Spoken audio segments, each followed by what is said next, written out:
चलिए बड़ी खबर सबसे पहले सदन में, जहां आज राहुल गांधी ने वोटर लिस्ट का मुद्दा एक बार फिर उठाया। जहां विपक्ष की सरकार, वहां गड़बड़ी। राहुल गांधी ने सीधे तौर पर यह आरोप लगाया। साथ ही कहा पूरे देश में वोटर लिस्ट पर सवाल उठ रहे हैं। टीएमसी ने भी उधर वोटर लिस्ट का मुद्दा उठाया।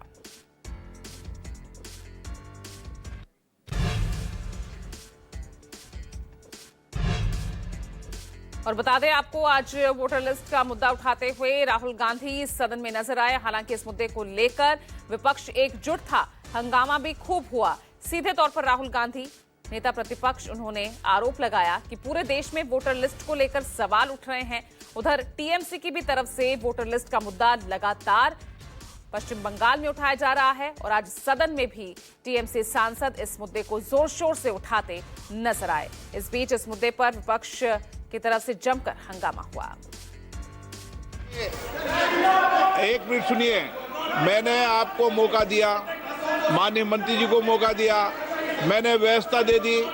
ये तरीका ठीक नहीं है, ये तरीका बिल्कुल ठीक नहीं है।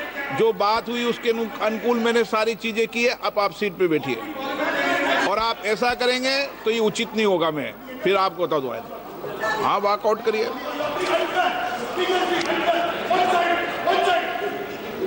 माननीय सदस्य, 5 आप बोलते समय ध्यान रखना, रिकॉर्ड में नहीं है। अगर रिकॉर्ड में होता ना तो मैं सदन से आपको कार्रवाई कर सदन से बाहर निकलता। सुन लिए आज के बाद, और ऐसा ही करूंगा। सुन लिए, आप सीट पर आके रिकॉर्ड में बोलिए, मैं भी कार्रवाई करता हूं आपके खिलाफ। बोलो, सीट पे जाके रिकॉर्ड में बोलो, अभी कार्रवाई करता हूं। चलिए कार्य मंत्री जी बोलिए। चेयर को कैसे धमकी दे रही है?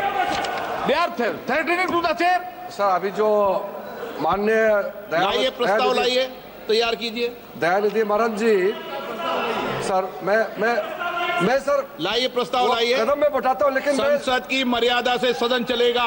सर, अगर कोई सदन की मर्यादा को उल्लंघन करेगा तो उस पर कार्रवाई होगी। मैं सर अगर सरकार नहीं लाना चाहता, मुझे कार्रवाई करनी पड़ेगी। The total voter list should be thoroughly revised, and the commission should answer to the country why such mistakes have occurred in the voter list. Our agitation on this point will continue. Okay. And in West Bengal, voter list सरकार बनाती है क्या? Sir, voter list सरकार बनाती है क्या? ये आपको समझाता हूँ।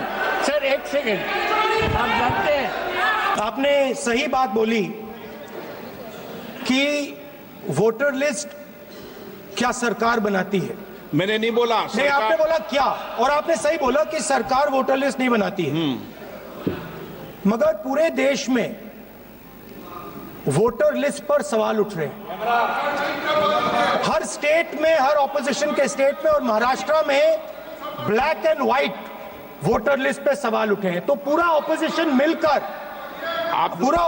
मिलकर सिर्फ ये बोलने दीजिए, पूरा ऑपोजिशन सिर्फ मिलकर ये कह रहा है कि वोटर लिस्ट पे यहाँ पे एक डिस्कशन हो जाए। ओके। आप बनाते नहीं हो, इसको हम एक्सेप्ट कर रहे हैं, आप डिस्कशन तो कीजिए।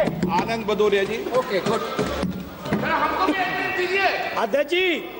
सर, वोटर लिस्ट पे अध्यक्ष जी दे दीजिए। आनंद भदौरिया जी, वोटर लिस्ट पे दो। Sir, in the morning also. ये जो है, इलेक्शन कमीशन ने खुद ने सितंबर 2008 में कहा था कि एक व्यक्ति को एक ही वोटर्स आईडी मिलेगा, यूनिक आईडी मिलेगा। ये खुद इलेक्शन कमीशन ने 2008 में कहा था। हम लोग लगातार ये कहते हुए आ रहे हैं और इलेक्शन कमीशन इसको नहीं मानता था। अब जब इलेक्शन कमीशन को हम कह रहे हैं कि हमें वोटर्स लिस्ट पुरानी और नई दोनों की वोटर्स लिस्ट, हमें उसकी सॉफ्ट कॉपी प्रदान की जाए, तो क्यों नहीं इलेक्शन कमीशन हमें इसको दे रहा? इलेक्शन कमीशन क्या चीजें छिपाने की कोशिश कर रहा है? बंगाल के मुख्यमंत्री ममता बनर्जी और ऑल इंडिया तृणमूल कांग्रेस ने डुप्लीकेट वोटर एपिक कार्ड का जो सत्य है, डुप्लीकेट एपिक कार्ड का सत्य हमने देश के सामने रखा है। हम ये कहना चाहते हैं कि लोकतंत्र में निष्पक्ष चुनाव के लिए सही इलेक्टोरल रोल्स की बहुत ज़रूरी है। ये बहुत बड़ी ज़रूरत है, सही इलेक्टोरल रोल्स। तो इस डुप्लीकेट एपिक कार्ड्स का जो सत्य है, ये चुनाव आयोग ने मान लिया है। ये हमारे लिए एक नैतिक और राजनीतिक जीत है। चुनाव आयोग और भारत की सरकार यानी कि सत्तारूढ़ दल मिलकर सरकारी तंत्र का दुरुपयोग करके फर्जी वोटर बना रहे हैं। राज्य दर राज्य, महाराष्ट्र में किया, हरियाणा में किया, दिल्ली में किया, बंगाल में शुरू हो गया है। इस पे हम जवाब चाहते हैं सरकार से। और दूसरी बात, अगर चुनाव की प्रक्रिया ही निष्पक्ष नहीं रहेगी तो फिर यहाँ कैसे आप आएंगे चुन के? वरना तो एक ही पार्टी जीतती रहेगी, एक ही पार्टी घोटाला करती रहेगी। तो इस पूरे चुनावी घोटाले पे सरकार का और चुनाव आयोग का पक्ष स्पष्टता के सामने आना चाहिए। जिनके पास फैक्ट नहीं होते हैं, those don't have any concrete fact, they only want to shout back the truth. इनके पास कोई तथ्य नहीं है, ये केवल एक हो हल्ला करके एक विषय को भ्रमित करना चाहते हैं। और दिल्ली से मेरे सहयोगी रमन सिंह जुड़ गए हैं। रमन, यहां पर जिस तरह के तेवर और जिस तरह का मुखर इस वक्त विपक्ष एकजुट दिख रहा है, वॉकआउट करने को तैयार यहां पर दिखा। एक तस्वीर भी संसद से आज ये सामने आई। ये घमासान वोटर लिस्ट में कथित हेराफेरी को लेकर, गड़बड़ी को लेकर, ये मामला यूं ही शांत नहीं होने वाला इस सत्र में।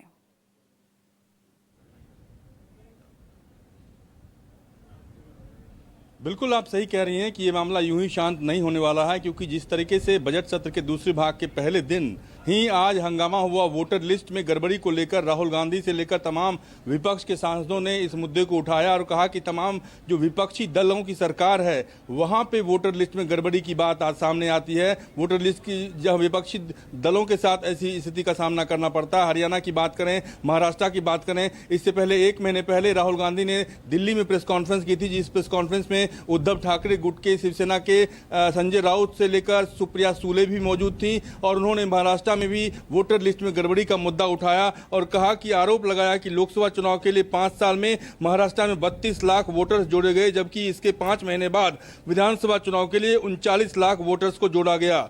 चुनाव आयोग से उन्होंने पूछा, राहुल गांधी ने पूछा कि 5 महीने में 5 साल से ज्यादा वोटर्स कैसे जुड़ गए। इन तमाम सवालों पर चर्चा कराने की मांग लगातार कर रहा है विपक्ष की तरफ से, मांग की जा रही है। राहुल गांधी की अगुवाई में तमाम जो विपक्षी दलों के सांसद हैं वो मांग कर रहे हैं कि सरकार इस पर चर्चा करे, सरकार इस पर जवाब दे कि आखिरकार गड़बड़ी कहां से सामने आ रही है और गड़बड़ी को रेक्टिफाई करने के लिए, गड़बड़ी को खत्म करने के लिए सरकार के पास क्या रणनीति है। बिल्कुल, यहाँ पर तमाम जो है मांगे यहाँ पर पूरा विपक्ष रख रहा है और जाहिर तौर पर ये मांग सिर्फ एक दल से नहीं, क्योंकि पश्चिम बंगाल में भी चुनाव है। टीएमसी इस बात को लेकर, इस मामले को जितना मुखर नजर आ रही है, सौगत राय ने जिस तरह से यहाँ तमाम सवाल रखे, पूरी स्थिति पश्चिम बंगाल की एपिक नंबर्स को लेकर रखी है। लग रहा है वाकई ये मुद्दा सत्ता पक्ष की कुछ मुश्किलें बढ़ा रहा है।